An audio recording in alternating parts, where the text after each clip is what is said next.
只是季义清这人吧，肚子里全都是坏水。北蛮使臣团的人，那还不如被套麻袋呢。按月阁的事儿呢，还是得瞒着陛下的好，所以他们准备今日去寻沈将军，隐晦的将宫女的事情告知他，也好早日做个防备什么的。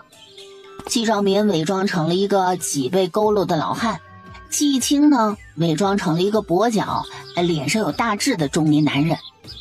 大爷，大人，你认得出我们？少卿想翻白眼说他又不瞎，认得出。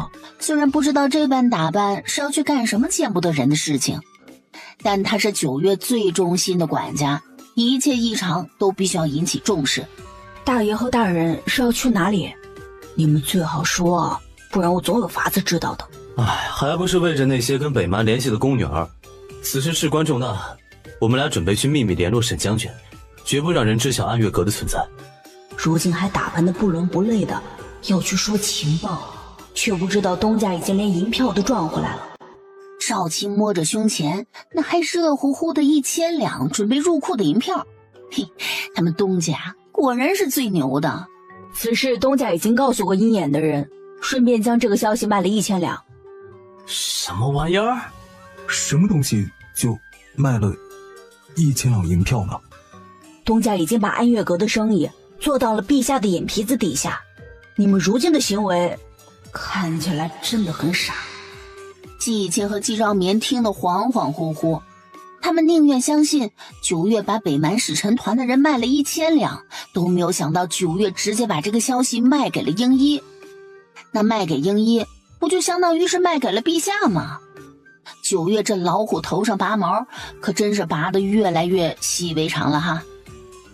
两人转身回家，往往他们觉得9月应该知道明白的事情，9月总是什么都不知道，但他们总觉得9月不知道且不了解的事情，9月又总是有另类的处理方式，往往效果还出乎意料的好。季义清觉得自己每多了解9月一点点，就会更爱9月一些。你确定这个是卓木送来的？卓木能够查到书斋是9月名下的，这本就不是什么难事儿，所以这2天屡屡去书斋，想要偶遇9月，却无功而返。要是北蛮的人知道9月，恐怕早就忘记自己还有书斋的事儿，怕是得气得出一口老血。卓木这2天明里暗里的打听我行程，却没想到他会用这么简单粗暴的方式直接找上来，目的呢？9月满脸的不理解，瞧着卓木在那巴拉巴拉的说着话，然后目光下移，满满一盒子的银子，个个都是50两一锭的，装了一盒子。能放在桌子上的盒子能有多大呀？这货看不起他。丰原帝也给了这种盒子，但是里面装的是100两银票，一盒子至少上万两。这卓木给他一个盒子，里面至少不会超过500两，所以他看不起他。这货脖子上面顶的那一坨是用来凑身高的，不然为什么会和我讲这些奇奇怪怪的话？这些人策反一个人都不做背调的吗？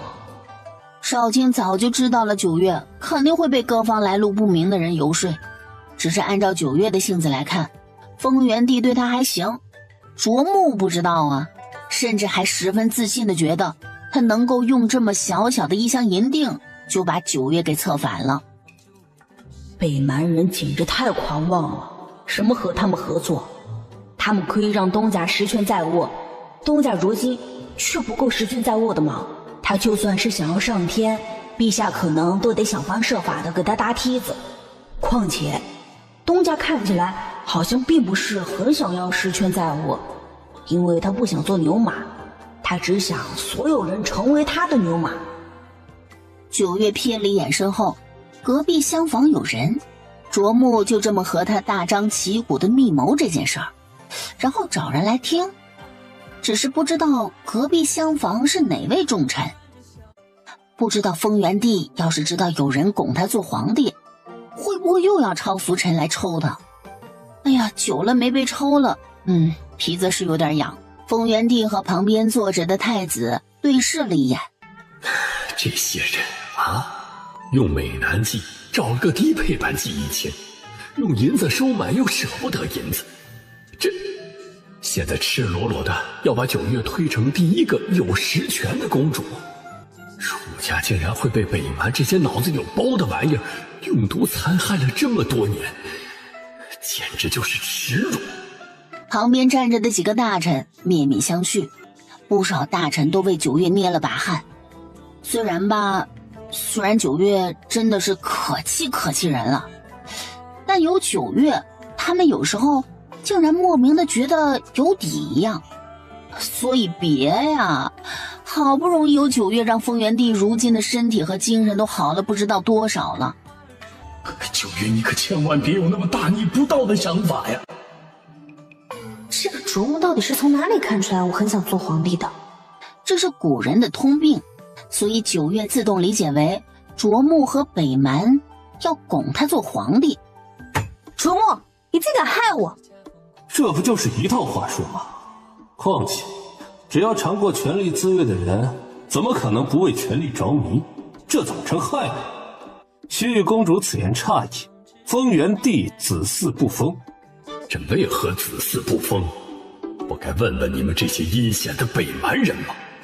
如今还就太子一个儿子，现在在丰原帝这里您是受宠，但太子上位后，您敢说太子还会如丰原帝一般对您吗？太子敢？他能忍受丰原帝抽他屁股，都是因为丰原帝是个好皇帝，还是个长辈。但要是太子敢抽他屁股，别说是满房梁的暗卫和鹰眼急了，不管有多少人，只要太子敢抽他屁股一下，他必定要还10下。只要太子敢抽他屁股一下，他必定要还10下。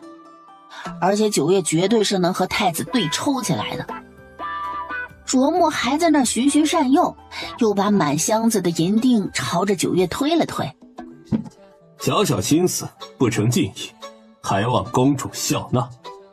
九月很是嫌弃那点银锭，切，还不如他卖兵部尚书穿女装的画像给鹰眼赚得多呢。到底是多瞧不起他，自以为是来找九月说这些。九月在大齐的威望很高，尤其是这段时间调查显示，九月还弄出了什么青霉素，对于战场上的刀剑伤治疗那是有奇效的。肯定是这个青霉素让九月得了丰原帝的青睐，还有花奴刺杀丰原帝一事失败后，花奴就消失了。要知道北蛮养一个毒人多么的难，费了多少的心力和银子，结果花奴竟然失踪了。且他今日不仅要策反九月，还要九月和丰原帝离心。你还不是害我？你既然要让我做皇帝，这还不是害我？啥玩意儿？谁要做皇帝？东家的想法永远都是这么前卫。然后就见九月猛地站了起来，直愣愣地走到卓木的旁边，手指就差直接戳卓木的脑门顶上去了。你让我做皇帝到底居心何在？卓木满脑子的汗呢，他不是这个意思呀，哪有女人做皇帝的？那简直是离谱了。你知道皇帝要几点起床吗？寅时钟。寅时是现在的4点。4点啊！布置新任务的时候，4点我还没开始睡呢，结果皇帝就要开始起床工作了，简直是牛马中的牛马。起得早不能赖床就算，一日3餐专门有人伺候，全都是精细食材，但是每一样菜不能吃超过3口，行走坐卧一举一动全有各种各样的规矩，每天要处理堆成山的奏折，看得眼睛都要瞎。要面对一堆各怀心思的大臣，和他们斗智斗勇，心力交瘁，头发都要掉光。丰原帝莫名地摸了摸自己的头发，他不秃，头发也不掉。还有晚上也不能歇息，要和这个妃嫔联络感情，和那个妃嫔联络感情，因为前朝后宫息息相关。最重要的是，3不5时就有刺杀的人，小民随时都有可能给出去。所以你既然要我当皇帝，你到底居心何在？你自己好好想想，皇帝那是普通人能做的吗？卓木咽了咽口水，为什么感觉九月说的好有道理啊？隔壁厢房的大臣，为什么他们竟然觉得陛下有点可怜呢？父皇，您一定要长命百岁啊！光是听听就不想当皇上了。所以父皇啊，你可一定要再多当几年皇上。滚犊子！丰原帝一巴掌拍在了太子的后脑勺上，粗话都被气了出来。可见真的是被九月这小崽子气得人都不好了。卓木恍恍惚惚的离开，这九月怎么不按常理出牌啊？走的时候就忘记了带走了那一箱的银锭，被九月随手给了少卿。存点媳妇本，不知道隔壁是哪位重臣啊？可得好好给我宣扬宣扬，看看我是多么的富贵不能淫，贫贱不能屈。最后那些说做皇帝不好的话，就得好好的给众臣唠唠，可不能让丰原帝知道，不然那老登肯定要让我捏耳朵罚站的。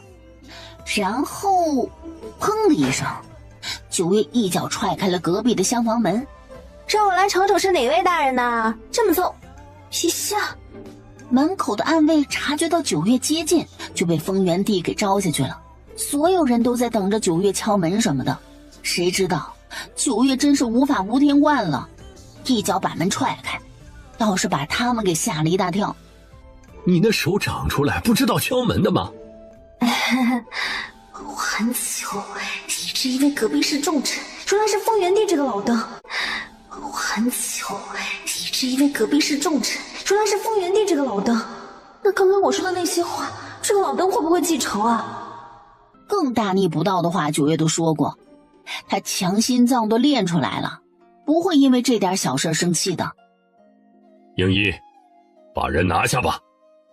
九月自顾自地走到了太子的旁边坐下，只见鹰一和鹰眼的人快速地将站在最尾端的一个武将给拿下来了。这公主怎么软阴不吃啊？连个弱点都听不到，不管什么坑都能够避过去。不都说这个公主这是蠢笨如猪吗？连字都写不全的人能有多聪明？而其他人看着丰原帝雷厉风行地处理了一个武将，再看九月那云淡风轻的模样，脑补的都快歪到外太空去了。丰原帝带着人回宫，未免旁人知道他微服出宫，让九月该干啥干啥去。九月一出了酒楼，脸色猛地就沉了下来，刚刚还嬉皮笑脸的模样荡然无存。看来卓木要倒大霉了。东家只是不想动脑子，但事关自己的，东家的脑子转得比谁都要快。在这个时代，不会有人为钱权所动。卓木不仅要害我，还有我死无葬身之地。看样子我还是太过仁慈，什么阿猫阿狗都敢放到我头上来，给我使绊子使手段。九月看了少卿一眼，少卿立刻从胸前的衣襟里面拿出了几张纸来。这是卓木在客馆的住房位置，手下人的信息。东家，卓木到底是在大齐的客馆，且北蛮这次带来的人中看得出来有好些个武功高强的。您一个人？九月抬脚上马车。我又不是去大开杀戒，至少不能在大齐的地盘上大开杀戒。丰原帝对我还挺好，就当为丰原帝积德吧，等他们出了大齐再说。但气是不可能隔日再收的，总要出了气再说。能给我使绊子还能全身而退的人没出生。少卿啊，你东家我哪有那么血腥，我就是去和他聊聊天，就聊聊天而已。那笑看起来怎么看都觉得瘆人。去吧，保护好他。北蛮的人不能死，至少不能死在大齐。鹰一领命，天还未黑就秘密出宫了。记得给他扫尾。是。这是太子的护卫长。那丫头做事从来顾头不顾地，不给他扫尾，被北蛮的人察觉到了就不好了。你们多夸夸他，必要的时候让他全身而退就成。按月口的人武功到底不如九月，万一北蛮的人察觉，那么多人，九月不能全身而退就糟糕了。姬昭眠狠狠心，拿出自己的私房递给了暗月阁的人。事情结了以后吃点宵夜去。这一夜，丰原帝、太子、季义清和季昭眠都一夜未眠。卓木明目张胆地给九月使绊子，四人都十分清楚九月不会那么轻易算了的。白天之所以没有发作，不过是因为不管是丰原帝和太子，还是季义清和季昭眠，都耳提面命地说过，不可在大庭广众之下杀人，尤其是现在北蛮到底是在大齐的境内，为了两国的百姓，北蛮的人不能死在大齐。他们相信九月有分寸，所以似乎都没有想过要九月忍下这口气，而是想着如何给九月善后。毕竟若是九月忍下了这口气，谁知道他会朝着哪出啊？没准就报应到他们的身上来了。况且九月听话，他们自然就愿意给九月兜底了。然后英一和同样隐在暗处的蒋旭南面面相觑，真想好想说一句好巧啊！这个时候真的不是说好巧的时候。再往后看一眼，暗月阁的人真不愧是九月带出来的。3个躺在地上装醉汉的，有2个还有眼熟的，像是某2位白日还穿着官服衣冠楚楚的纪大人，地上甚至还有个破了的酒罐子，旁边一个馄饨摊子，2个摊主在那一边包馄饨，3不5时的还要看看有没有人来吃馄饨，演技炉火纯青，好像真是开馄饨摊的。要不是英一在暗月书斋时少卿把人介绍给他认识，真就信了他的邪了。2个打更的更夫，一个骂骂咧咧要进赌场，却一直在原地盘桓的大汉。学到了，学到了呀！这还真是旭玉郡主的风格。眼看英一和蒋旭南隐在了小巷子里还不出去，少卿把帽子往上提了提，小声道：英一首领，我们东家已经快进去1刻钟了。英一、蒋旭南，什么时候？我们怎么不知道？然后2个人火急火燎的悄没声的摸进了客馆。卓木一把将桌子上的东西扫到了地上，这已经是他今日发的第4次火了。九月藏在屋顶上趴着，要不是英一眼睛尖，真的险些就没有看到那几乎和屋顶融为一体的九月。2人轻飘飘的过去，九月猛地抬头，手上的银针眼看就要抛出去，英一眼疾手快的把自己和蒋旭南的面罩扯下来。慢半息，真的慢半息，小命就没了。九月杀人开不得半点玩笑。听说九月的银针杀人于无形，好险！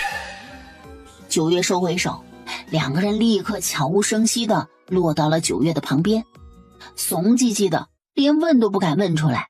暗夜里的九月和白日里的九月好不一样啊！笑的九月就够恐怖的了，全身心戒备且充满杀意的九月那更加的恐怖。2个人都默默的在心里给卓木点了一大把香。屋子里站着一圈又一圈的人，护卫幕僚还有卓和卓雅都在，全部人都看着他发火。殿下何必为了一个小小的公主生气？你有主意了？女人嘛，被男人压在了身下就会听话了。怎么做？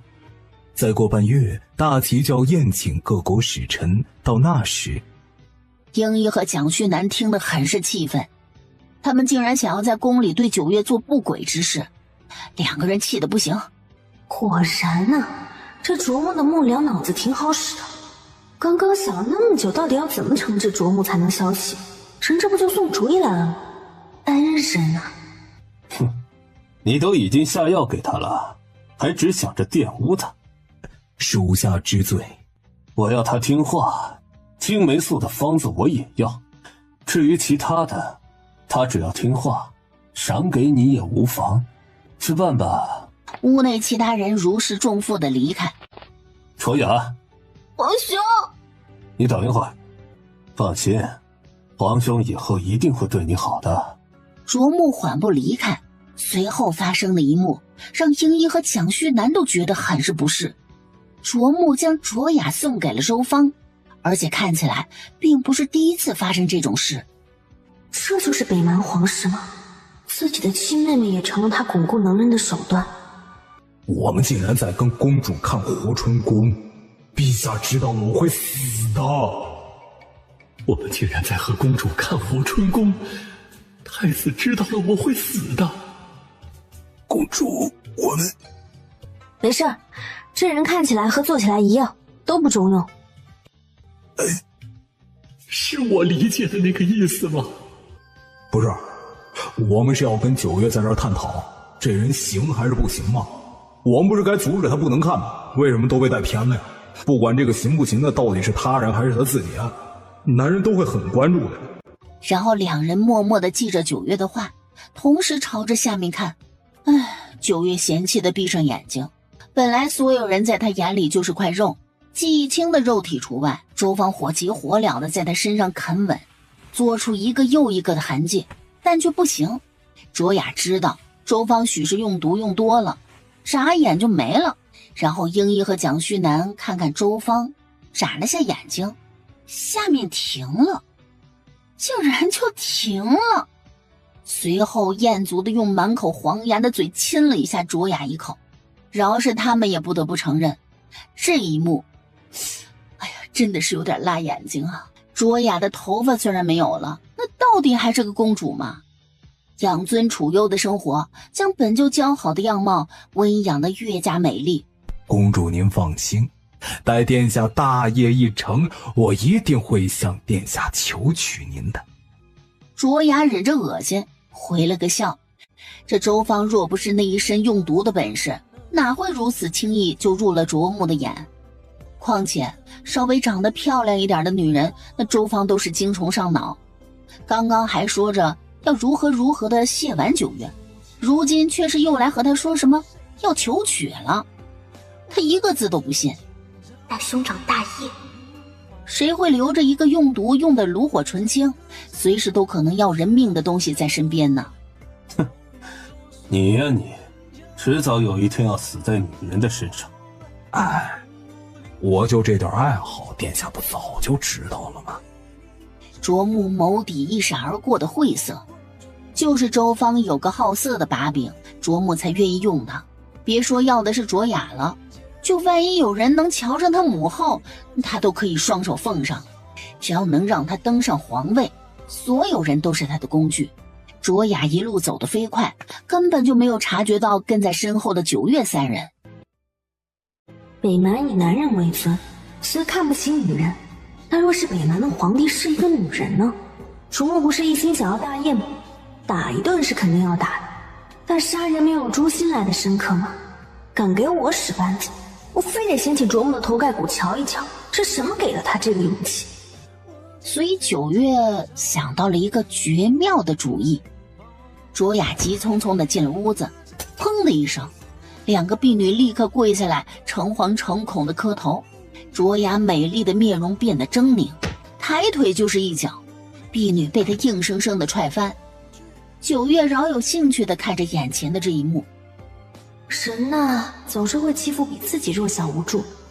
若是这卓雅这一脚是踹向了周芳，九月许是赞他一句好样的，但他把自己的无能狂怒发泄在了婢女的身上，这不是九月的行事风格。打了好一会儿，卓雅气喘吁吁地坐下。眼睛是瞎了吗？不知道我回来就要沐浴吗？眼睛是瞎了吗？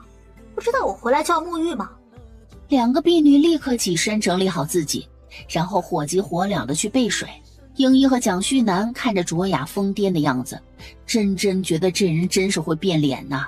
刚刚在卓木那的时候，那在周芳身下低眉顺眼的可怜模样，和虐打婢女狰狞可怖，简直像是两个人。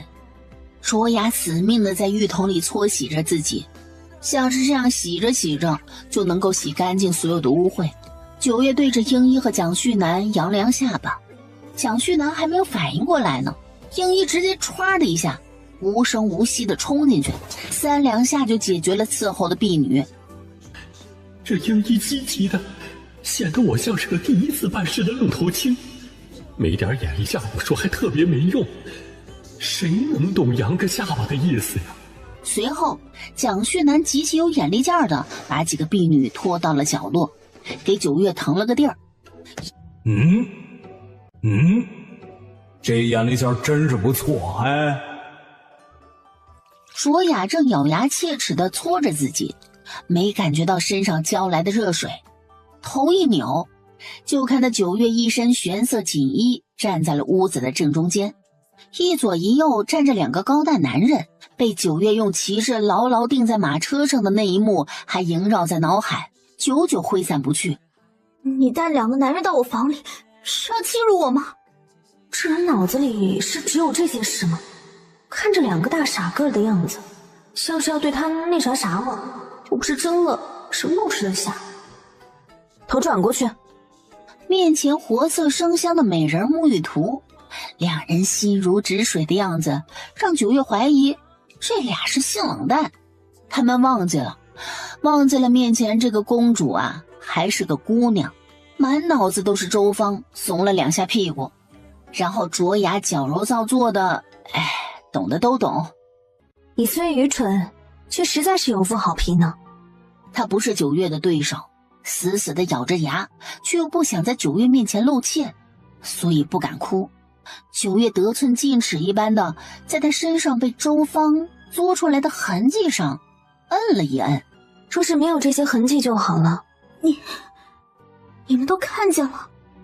九月看着卓雅做的这些无用功，站在浴桶边甩了甩手上的水，卓雅崩溃的眼泪鼻涕一起流。你说你兄长成了北蛮的皇帝后，他许诺你的那些好处会不会应允？比如让你做北蛮最尊贵的公主，地位仅次于皇后。但其实不管谁上位，你都是公主，只是卓木上位，你日子可能会过得好一些。但只要卓木有需求，不管到时候你嫁人与否，你都需要用你的身体去为他笼络能人。卓雅身子一颤，周芳确实不是第一个。但父皇正值壮年，底下的几个皇子斗得无济掩饰。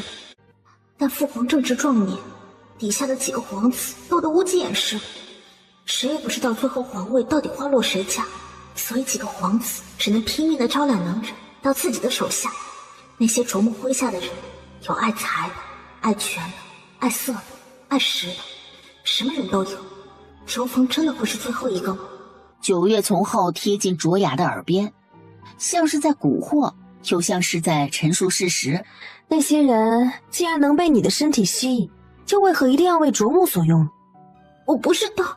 这些身体，你将它看作是皮囊的时候，它就是皮囊，是取悦男人女人的皮囊。但若你将它看作是武器的时候，它就是杀人不见血的温柔刀。要知道，温柔刀，刀刀要人命。他们既然能因你为卓木所用，那你为何不让他们为你自己所用呢？你为何要帮我？我说你愚蠢却实在美丽。你为何要帮我？我说你愚蠢却实在美丽。你当真是对得起我说的这句评语。顿时惊讶的张嘴就要尖叫，却听咔嗒一声，下巴直接被九月卸了下来。我不喜欢人太吵。他被下毒了，但九月是什么时候下毒的，他竟然完全不知道。你怎么会觉得我是在帮你呢？我是在让你们自相残杀呀，傻姑娘。英英和蒋旭南听着九月这略显亲昵的语气，都不自觉地抖了抖。卓雅拼命地摇着头。过几日的国宴上，给我看看你的诚意，然后我会给你第一次解药。说完，九月将手上的水擦在了卓雅锃亮的脑袋上。手感挺好，刚刚看到卓雅的时候就想这么做。这什么脱毛膏涂这么干净，改天也去找找。这给席木和大理寺的除毛不就省心了吗？我喜欢乖的人，你最好乖乖的。九月并未直接离开，而是直达卓木的房间。在进入房间的瞬间，卓木就晕厥了过去。九月的手术刀在卓木的身下来来回回了好几次，随着那犹如细毛一样的银针没入卓木的身体，然后消失不见。公主她，那到底是什么东西？怎么直接就消失了？你说牛毛针啊，流血管里去了。他会如何呀？北蛮的人不是想让楚家断子绝孙吗？正好让他们也尝尝。英一和蒋旭南都觉得胯下一凉。不是让他们，是让卓木尝尝。至于北蛮王的话，会有那么一天的。卓木不能有孩子。算是吧，他硬不起来了。九月，你要时时刻刻记着你是公主。蒋旭南到底是跟着太子了，有些事情理解不了。若是卓雅不听，宁愿死也不愿意背叛卓木，那咋整啊？那就死呗，安心了，不会死在大齐的，我会让他死在北蛮的。安心了，不会死在大齐的，我会让他死在北蛮的。9月一个翻身出了客馆，英一已经麻木了，但蒋旭南第一次经历，恍恍惚惚地跟在后面。那是一国公主，怎么在9月这里像是一颗大白菜？9月为何要同情卓雅呢？周芳说要对她使下作手段的时候，卓雅还在一边说她可以以其错的理由把9月给引出来。那若是卓雅告诉了卓木怎么办？9月看了一眼蒋旭南，蒋旭南从9月的那一眼里看出了9月在看傻子。我不是傻子，就是没想明白而已。说了不正好吗？卓木一旦知晓，再看到卓雅身上的毒，他会陷入怀疑。不管卓雅是否叛变，只要让卓木知道我找过卓雅，卓木就不会再信任卓雅。两个人狗咬狗的，不是更好看吗？到底是谁说9月不聪明的？这一环扣一环的，卓雅前后的路都已经被堵死了。蒋旭南凭空起了鸡皮疙瘩。9月自己也觉得自己嘎嘎聪明，看到9月安然无恙的出来，己方的人都松了一口气。9月缓缓地走到小巷，然后和地上躺着装醉汉的季义清和季昭眠对上了眼睛。我的形象木有了，我已经跑快点了的。没看到少卿他们都跑得飞快吗？暗月阁什么都快，逃跑是最快的呀。9月看着季昭眠略略有些破旧的衣衫，还有下巴处拇指大小的痦子，很说不出来是什么感觉。季义清觉得自己的英勇形象已经没有了，他在衣服里塞了不少的布团，伪装成了一个大腹便便的中年男人。一上马车，季义清急得跟什么似的，然后抓着9月的手就往自己的腹肌上按，他可是一点赘肉都没有的，不能让9月觉得他是个满肚子赘肉的油腻老男人。你干嘛？我给你握手，你手好冷啊。9月不疑有他，不过看着季义清突然装扮成了这个样子，眼睛一眯。9月，真要穿这个吗？9月赤着脚从床上走下来，季义清真觉得自己鼻血都要流出来了，纤细的腰身直接露了出来，身上一件若有似无像是亵衣一样的红色布料只裹住浑圆的胸，腰上、脚腕上、手腕上，甚至头发尾端都挂着一个又一个的小铃铛，一走就叮叮当当的响起来，实在是悦耳的很。那日他伪装的样子像是打通了9月的任督二脉。9月给他还有他自己买了好多奇奇怪怪的衣服。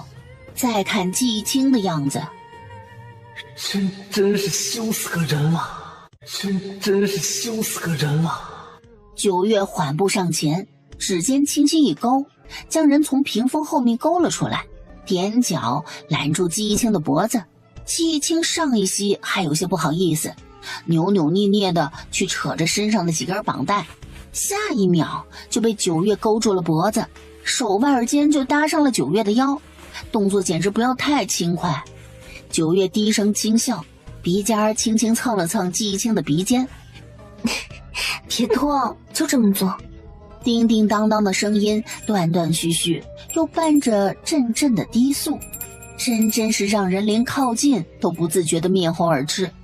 翌日，季义清一大早要上早朝，未免被别人瞧见了，一路走一路捡，说是不脱，但还是丢了一地的工具。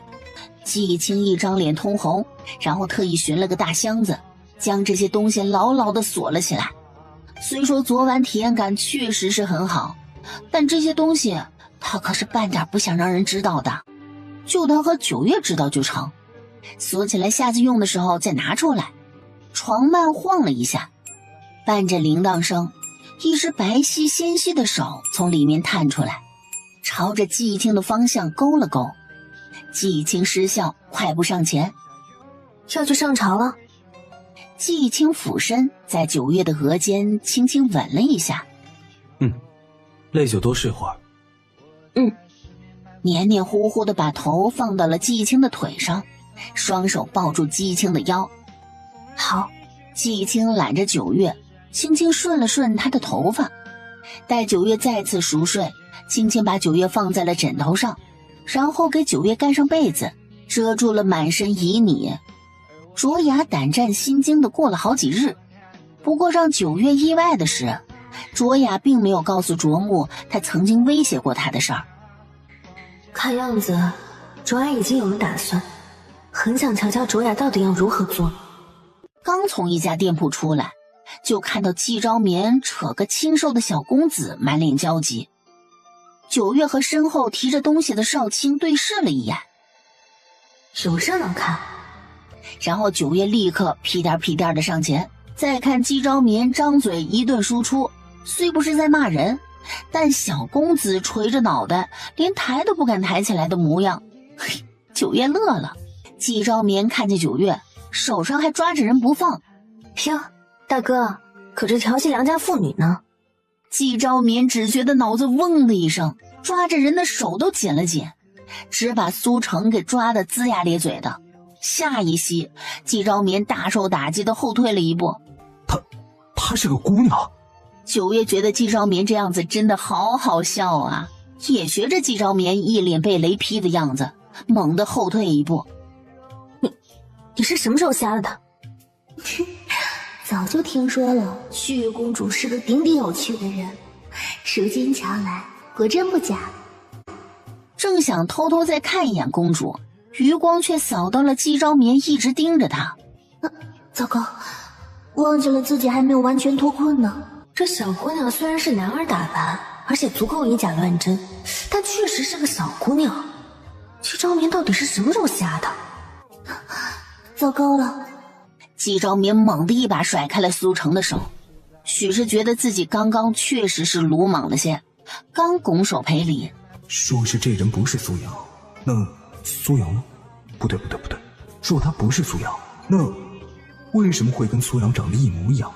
九月眨眨眼睛，看身穿男装的小姑娘盈盈欲泣地看着季昭眠。大哥，你始乱终弃了？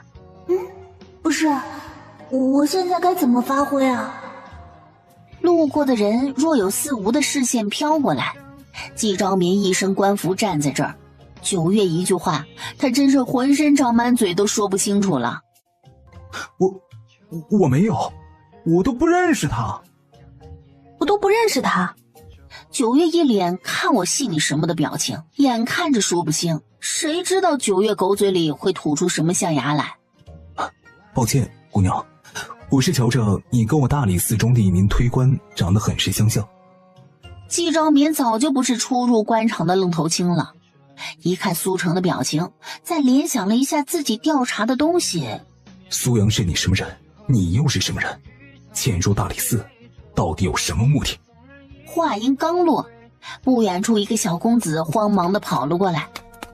程程，好家伙，真就一毛一样，只是一个是姑娘，一个是公子吧。忙将苏成护在了身后，对着季昭眠拱手行礼。大人。九月觉得不是季昭眠瞎了，而是整个大理寺的人眼睛都瞎了。苏阳和苏成两个人虽然一毛一样，但一个姑娘一个男人，怎么会没有人认出来呢？九月杵着下巴听着苏成诉说原委，一张小嘴叭叭叭的，愣是把一件李代桃僵的事说成了只是想为无辜的人做主，想为大理寺的事情出一份力。九月被说得一愣一愣的。你有那么多次机会，为什么不说？我在一开始是觉得这推官两种笔记怕有人弄虚作假，弄出冤假错案来，后来发现是苏阳坚守的案件，不管是证据证词证人口供都十分的完美，便起了些爱才之心，有心提拔一把。谁知每次跟他说起案子的事情，有些时候他头头是道，有些时候支支吾吾。我以为他是因为太优秀但一直不升官，所以有些抵触情绪，便想找他好好的说道。我虽不是大官，但是对一个推官的升职，还是能够说得上话的。谁知道今日与他一说，那他转身就走，我怎能让这种人才丢了？所以在之后，就是你们所看到的了。苏成刚刚还口若悬河，舌灿莲花的，如今却是不敢再开口了。不管怎么说，他女扮男装还冒充苏阳的事情板上钉钉。苏家再是富裕又如何？怪就怪他是个女儿身，哥哥喜欢做生意，可他喜欢破案寻线索。季昭眠看着苏成，而后看了一眼九月。季昭眠、季义清，甚至丰元帝和太子都和这朝代很多男人都不一样。季昭眠听着苏成说完，第一时间想的并不是李代桃僵之事，想的是那手字确实很好，案子也办得确实漂亮，甚至心里都没有感慨过一句可惜是女儿身之类的，就觉得苏成确实是个人才。但这么一个隐患埋在这里，迟早有一天可能会爆出来，季昭眠需要好好想想怎么办。走吧，弟妹，二弟怕是要下衙了。九月听着昏昏欲睡，都忘记了自己本来是来听热闹的了。哦，好。季大人。苏成一颗玲珑心，见九月和季昭眠什么都没说，就懂了，一把拉住了苏阳。二哥。季昭眠回头看了一眼，眼睛落在了苏成拉苏阳袖子的手上。苏成莫名的就放手了，季昭眠移开了视线。怎么了？这是他第一次在季昭眠的面前行女儿家的礼。恭送公主，季大人。季昭眠微微颔首，转身离开。九月跑得飞快，这会儿怕是已经到了楼下了。完了。二哥，我们没事了。怎么会呢？季昭眠和九月的马车一前一后的驶离这条街。因为他们什么都没说。此次不说，以后就不会再说了。都是二哥没用，连累你要为我做那些事情。你一个小姑娘。二哥，公主也是一个小姑娘，况且二哥不是没用，你算账、理账、做生意一把好手，若是能去户部就好了。你会说什么呢？户部和大理寺可不一样，礼部掌管着大齐的所有银线，就连微末的小官那也不是那么容易就能当的。当初为了让他做一个县城府衙的推官，苏家都花了多少银子了，他哪里敢肖想户部呢？苏成垂下眸子说不难过，那肯定是假的。今日季昭眠和九月没有说什么，但事情已经败露，大理寺他不能再去了。若是去了，一旦事情败露，难免还会连累替他们遮掩的九月和季昭眠。弟妹，干嘛？我想用下暗月阁。九月眼睛一眯，觉得事情有蹊跷，缓步走到季昭眠的面前，突然一只手捏着自己的下巴，一边围着季昭眠转圈圈，一边发出啧啧啧的声音。季青刚进院就看到九月一副审人的样子，审的还是他家大哥，但九月面上满是看热闹的表情。看来是大哥发生了什么事情，而九月觉得有热闹可看。小夫妻如出一辙的动作，一边围着季昭眠发出啧啧啧的声音，一边捏着自己的下巴摇头，再围着季昭眠转圈圈。季昭眠哭笑不得地看着自家二弟和二弟妹。你们这是干嘛？少卿在一边乐得不行。季青根本不知道发生了什么事情，但不妨碍他和九月站在同一战线。我跟你说，大哥今日在大街上拉着一个小姑娘的手，你都不知道。我没有。谁家讲悄悄话当着正主说啊？谁家区区人当着正主说？他们家的。九月不听，季青装作没有看到季昭眠急得团团转的样子，和九月继续大声地讲悄悄话，时不时的和九月一起摇头感叹。然后瞪大眼睛，义愤填膺地看着季昭眠，嘴上还要发出各种惊叹。真的吗？天哪，大哥怎么能这样？你说大哥要让暗月阁查什么？我觉得大哥肯定是要让暗月阁把苏家查个底朝天，然后把他们一网打尽，全都关起来，治他们一个欺君之罪，接着上门去抄家。大哥，抄家的时候带上我，我偷偷摸摸的薅点好东西。大哥，我回去肯定好好教他。9月是开窍了，但仅仅只针对他，都不知道该愁还是该喜，这都什么跟什么呀？9月看季义清一言难尽的表情，脸色一变，抱胸看着院子里的3个大小男人。难道不是吗？季昭眠脸色红了一下，不知道怎么说，他自己都不知道刚刚为什么鬼使神差的和9月说要用暗月阁的事情。你说的也有道理，这只是可能结果不是那样。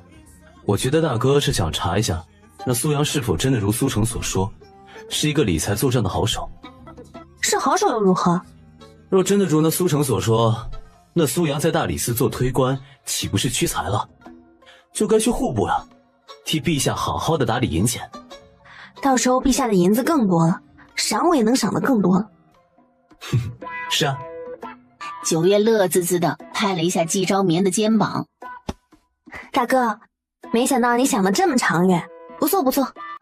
没想到你想得这么长远，不错不错。原来我是这么想的吗？学到了学到了。9月立刻喜笑颜开的和少卿安排调查苏家的事去了。大哥，你用暗月阁是为了苏阳还是为了苏成？当然是为苏阳，他可是我大理寺的推官。真的？真的。那你脸红什么？谁脸红了？谁啊？什么时候啊？你脸红，季昭眠脸红，季昭眠现在就在脸红。真可谓是贴脸开大呀。季昭眠瞥了一眼季义清，敢调笑他了，和9月学坏了。大哥，嘴硬可讨不着媳妇儿。季昭眠嘴一张就想反驳，但脑海里不自觉的就想起了苏成站在他面前，不卑不亢地说出那句：我敢用我的性命保证，凡是我经手的案件，绝对没有冤假错案。那句话说出口时，整个人像是在闪春光。也许是因为9月的影响，季昭眠和季义清从不觉得女子应该如何如何。就像季昭眠，哪怕经常会因为9月闯祸提心吊胆，一门心思的替9月售后，但季昭眠从不觉得9月该乖巧的做季义清的妻子，该困在内宅。9月的优点将他的缺点遮盖的是彻彻底底。季昭眠根本就不是迂腐之人，所以苏阳和苏成的事情败露了出来，季昭眠第一时间想的是，苏成有此等才能，就应该发挥出来。他细心又周到，通过案牍就能够看出来，苏成办案总是能看到旁人所看不到的微末之处，从而抽丝剥茧地探查到案件的真相，这是他的本事。况且他又没有因为推官的身份而为非作歹，还查出了如此多上报案件的真相，这是好事啊。大哥，你真的瞧上了人家姑娘？没有，你在这里胡说什么呢你啊？若让有心之人真的听去了，恐怕是要伤了人姑娘的名声。季义清嘴角抽了抽，季昭眠刚刚那眉眼含春的模样，那脑子里想的不是那姑娘的话，他把脑袋摘下来给9月当球踢。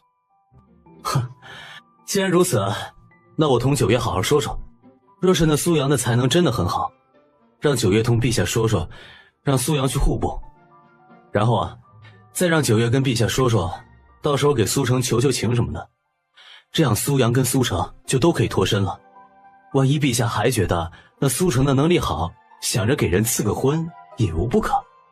毕竟我们这位陛下本就不是迂腐的，若是真有人同9月一般有能力，陛下肯定乐见其成。我去同9月好好说说。二弟，撕拉一声，季青低头看着自己的袖子，哎呀，他的官服哟！你用你的臭鞋子丢我！你竟然用你的臭鞋子丢我！哎呀，我就这么一说，就那么一说，九月是那要多管闲事的人吗？陛下会为一个小小的推官之妹赐婚吗？哎呦，大哥呀，你见天的说我脑子里都是九月，你瞅瞅你自己像个什么样子？季昭民还是第一次有种无地自容的感觉。季青哼了一声，十分傲娇的一甩袖子，哎呀，真希望那姑娘早日成婚了，我气死你，气死你，气死你！接着季青转身抖着烂袖子就走了。哎呀，这倒霉弟弟啊！砰的一声，直接砸到了季青的后脑勺。大哥，什么时候准头这么好了？我说给你缝一下。季青觉得季昭民刚刚砸他的时候肯定不是这么想的。那你不能喊我吗？你用你的臭鞋子丢我！你竟然用你的臭鞋子丢我！我鞋子不臭，我的脚啊也不臭。我鞋子不臭，我的脚啊也不臭。去，这些话可不能乱说，万一传出去给旁人听到，那可不好。季青傲娇的就差要蹦跶到季昭民的身上去了，这已经不是他可亲可敬的大哥了。这是重点吗？这是重点吗？重点难道不是你竟然用你的鞋子丢我吗？季昭民往前2步，扯着季青的烂袖子往自己的院里去，可不能让这次再说了。自从和九月待久了，杀伤力爆表，他可受不了了。人不可能成婚。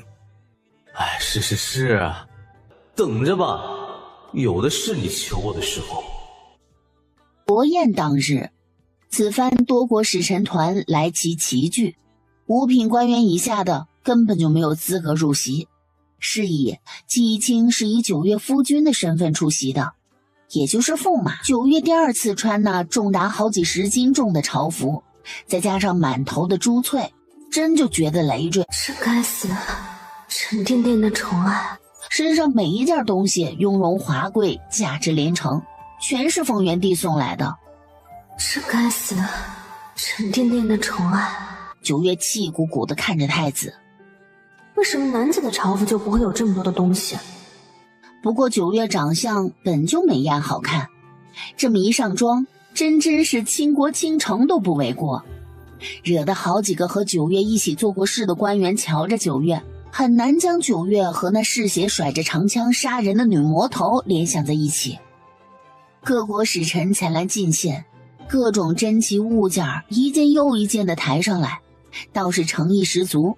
北蛮使臣团压轴出场，卓木兄妹4人纷纷用北蛮的礼仪对着上首的丰原帝和皇后行礼。九月轻飘飘的一扫，底下的卓雅身子轻颤，死死地抿着唇。九月说过，今日要看他的诚意，至于诚意要怎么才能显示出来，卓雅绞尽脑汁地想了许久。九月刚把酒杯端至嘴边，还没饮下去呢，先闻到了不该出现的味道，这会儿就体现出了宽大朝服的好处来了。季青扭头就看到了九月以袖遮嘴喝酒。九月喝酒何曾这么的斯文过？不都是端起来直接就喝了吗？却见九月手腕轻轻翻转，酒水尽数落到了九月的袖子上。季青不动声色地看了一眼刚刚添酒的宫女，出去透个气。季青那日也只听英一说了一下周方的计划，如今看来，这给九月斟酒的宫女就是他们的内应了。果然，九月和季青一起身，周方和卓木就借口有事，也寻了个理由离席。丰原帝对着暗处看了一眼，英一立刻跟了上去，随后蒋旭南也跟了上去。公主，驸马。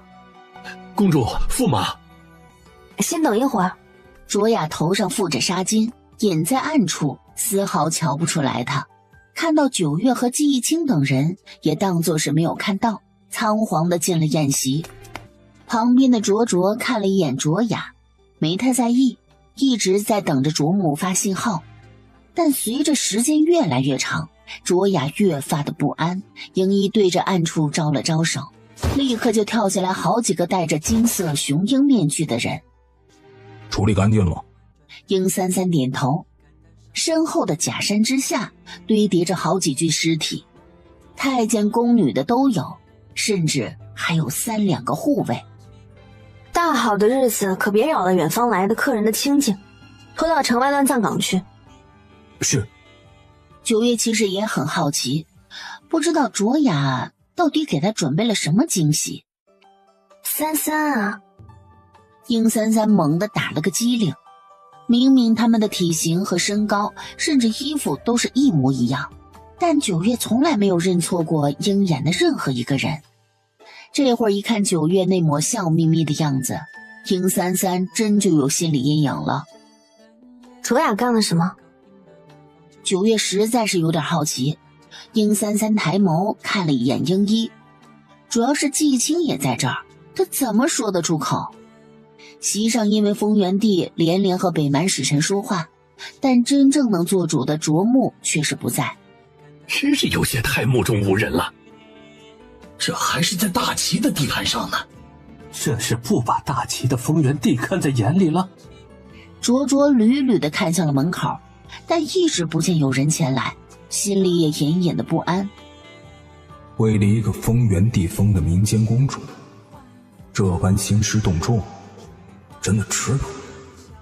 为了一个丰原地封的民间公主，这般兴师动众，真的值得？周方的计划就是让九月在大庭广众之下失身于卓木，为这两国的安定，也为了九月的名声，卓木会勉为其难接受二嫁的九月公主为妾。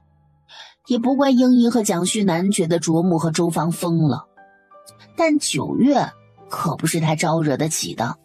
一个小太监惊慌失措地跑进宴席，眼睛屡屡看向北蛮使臣团的方向。参见陛下，拖下去！惊慌失措的成何体统？人小太监的话还没说完呢，就直直的被人拖了下去。但小太监留下了一个北字，让人浮想联翩。北蛮？北蛮怎么了吗？所有使臣团的人都不时地看向卓卓和卓雅，不管卓木今日在大齐皇宫干了什么，太子之位绝不会让卓木坐上。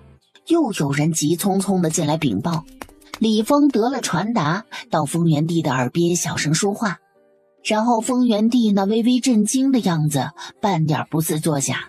成何体统？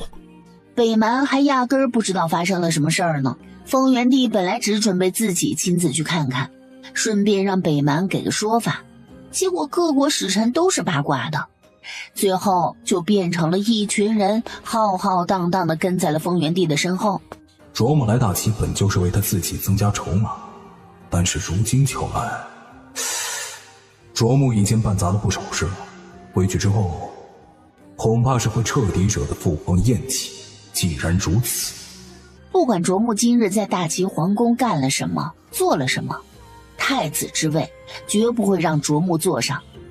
虽然有些阴毒，但若是真的能够将卓木彻底的踩下去，我也不在意丢人丢到国外去。毕竟事情是卓木做的，就看我如何力挽狂澜了。青梅，大哥能为你做的，我也能为你做。这是在拉拢我，还没有见到卓木呢，还不知道事情是否有转圜的余地。卓卓却是已经打算好要将卓木彻底的拉下来。明面上，卓卓可是一直支持卓木的，这就是一母同胞的兄弟，这就是北蛮皇室。明面上的兄友弟恭，但只要有那么一丁点的机会，就会不遗余力的落井下石，丝毫不顾及这是在大齐，不顾及北蛮会在周边列国没脸，他也根本不在意这些。他竟然要借着这么多人在这，彻底坐实卓木的罪行，让卓木再也和皇位无缘了。丰原帝看似走得不急，其实脚步迈得又快又稳，他就怕赶不上热闹。真和九月扯上关系的事情，就没有一件不让他震惊的。要不是他大开方便之门，卓木和周芳怎么会成事儿？护卫头头一眼就看到领头的竟然是风原帝，很是愣了一下。